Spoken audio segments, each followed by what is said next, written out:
إذا الشمس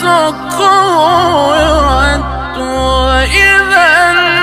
النجوم انكدرت وإذا الجبال سيرت وإذا العشار